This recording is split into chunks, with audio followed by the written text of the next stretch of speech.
Hello आई, बोल ना. हा राघव, पप्पा आहे का तुझ्या बरोबर? त्याचा फोन बंद येतोय. हो आहे ना, इथेच आहे. एक एक एक मिनिट आई.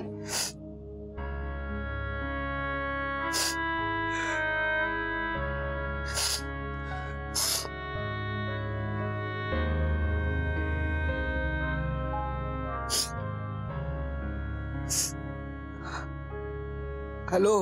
हा बाप्पा, काय कसं आहेस तू? बरा आहे ग. काय बाप्पा, पोचल्यावर फोन पण नाही केला, किती काळजी वाटतेय. Sorry I. बाप्पा काय झालं? एका शब्दात उत्तर देतोय बाप्पा. हा काय झालं? ऑफिस मध्ये. हॅलो आई. हा राघव बोलतोय. बाप्पा कुठे गेला? कुठे गेला नाहीये, तो इथेच आहे. मलाच तुझ्याशी बोलायचं होतं म्हणून फोन घेतला. हा बोल ना बाप्पा. आई तू त्याला काय प्रश्न विचारतेस? तुला माहिती ना आधीच तो किती टेन्शन मध्ये. तू त्याची अजिबात काळजी करू नकोस, आम्ही आहोत ना. हे बघ, त्याला आराम करू दे. बाप्पा माझ्या पोट्याची काळजी घ्या. हा आई आम्ही आहोत ना. बरं, मी त्याला उद्या तुला फोन करायला सांगतो. ओके? हा हा बाप्पा, हा काळजी घ्या त्याची. आई काळजी करू नकोस. ठेवते फोन. हा बाय. सांगून टाकायचं होतंस ना. नाही विन, नागो तू बरोबर केलंस. ऑलरेडी ते एवढे हर्ट झालेत, आता त्यांना हे सांगून टेन्शन देण्यात काय पॉइंट आहे?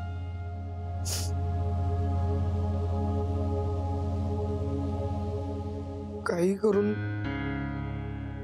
नोकरी परत मिळवायला लागेल.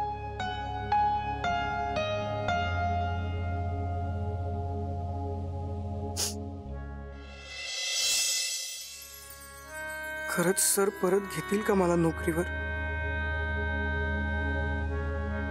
नाहीच घेतलं तर काय करणार आहे मी? दुसरी नोकरी शोधायला वेळ तर लागणारच. या महिन्याचं भाडं कुठून देणार? आता तर मोरे काकाही चिडलेत माझ्यावर. त्यांना भाडं नंतर देतो सांगूनही चालणार नाही. आकांक्षा मॅडमही चिडल्यात, पण त्या का चिडल्यात तेच कळत नाही. जर खरंच माझ्यावर प्रेम असेल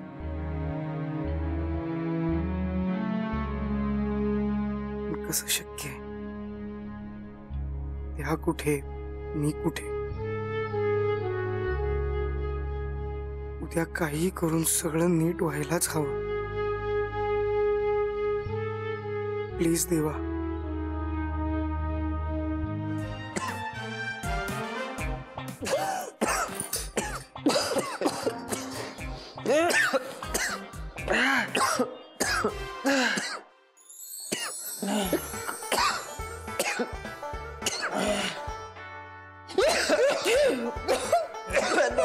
वेलकम वेलकम वेलकम.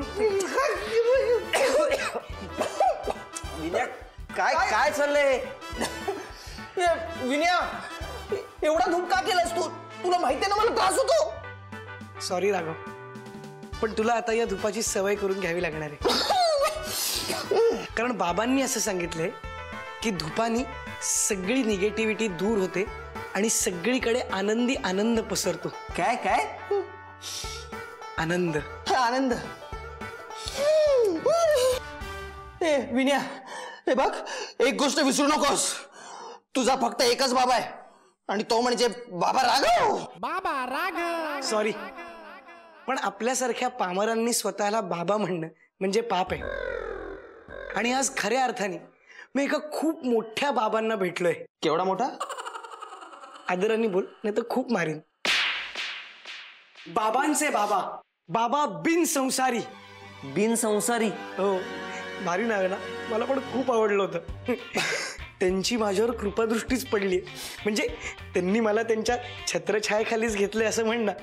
कृपादृष्टी, छत्रछाया, काही समजेल असं मराठी बोलशील का विना जरा? म्हणजे अरे कसं आहे, अचानक माझ्या आयुष्यात एवढे सगळे प्रॉब्लेम्स येत आहेत. याचं कारण सध्या माझा काळ खूप वाईट चाललाय रे. राहू आणि केतू हातात हात घालून फुगडी खेळतायत.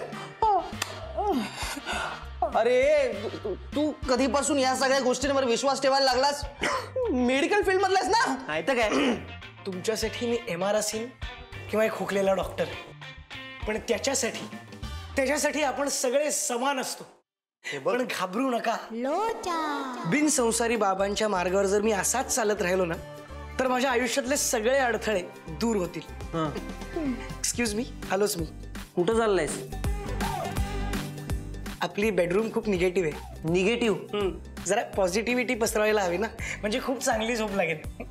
येतो. बाथरूम आपलं खूप पॉझिटिव्ह आहे, मस्त मजा येईल तुम्हाला. हा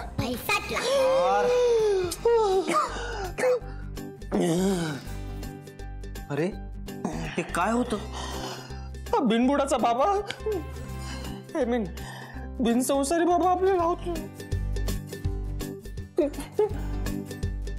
शक्य रे एवढ्या पॉझिटिव्ह वातावरणात झोप येणं? तू झोप.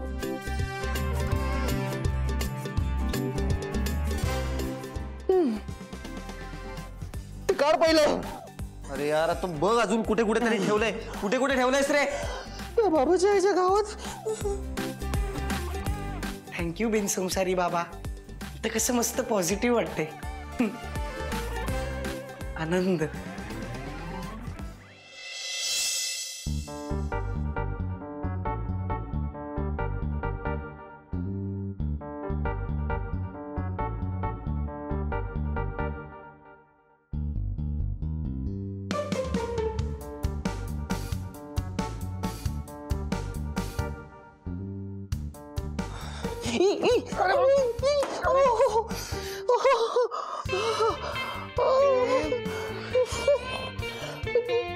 काय करतोस तू? मी करतो. तू काय करतोयस खाली? वर बेडवर झोप ना. खर्च केलाय आपण बेडवर. प्रश्न पैशाचा नाहीये. बघसलाय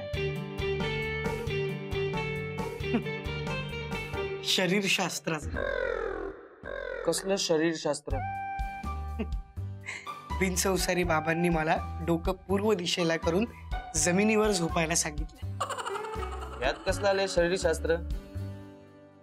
जमिनीशी शरीराचा संपर्क आला की शरीर संतुलित होत आणि रक्तप्रवाह सुरळीत होतो. शिवाय आपलं मन आणि इच्छाशक्ती अजून जास्त स्ट्रॉंग होते.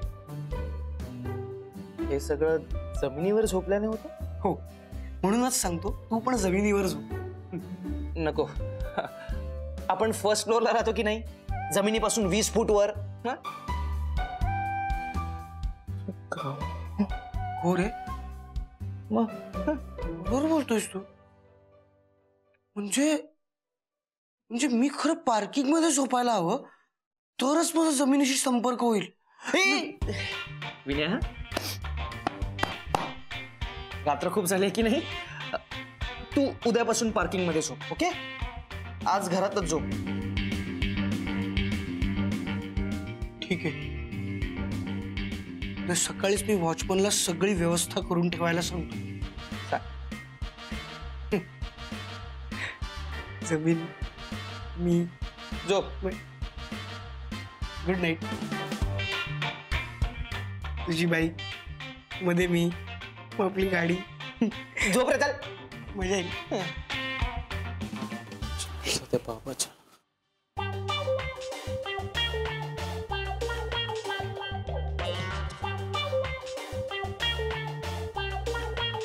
सुमित राघव. अरे बघा ना यार, अडकलं यार. सगळं अंधार, मला खूप भीती वाटतेय. म्हणजे तुझं आता प्रेम नाहीये का विनयवर? माझं त्यांच्यावर प्रेम होतं. म्हणजे लग्न फक्त त्याच्याशी करावं, ज्याच्या आपल्यावर प्रेम असेल. सगळा काय प्रकार आहे? या खड्यांच्या आणि धातूंच्या ऊर्जेचा आपल्या शरीरातील अवयवांवर चांगला परिणाम होतो, असं बाबांचं म्हणणं आहे.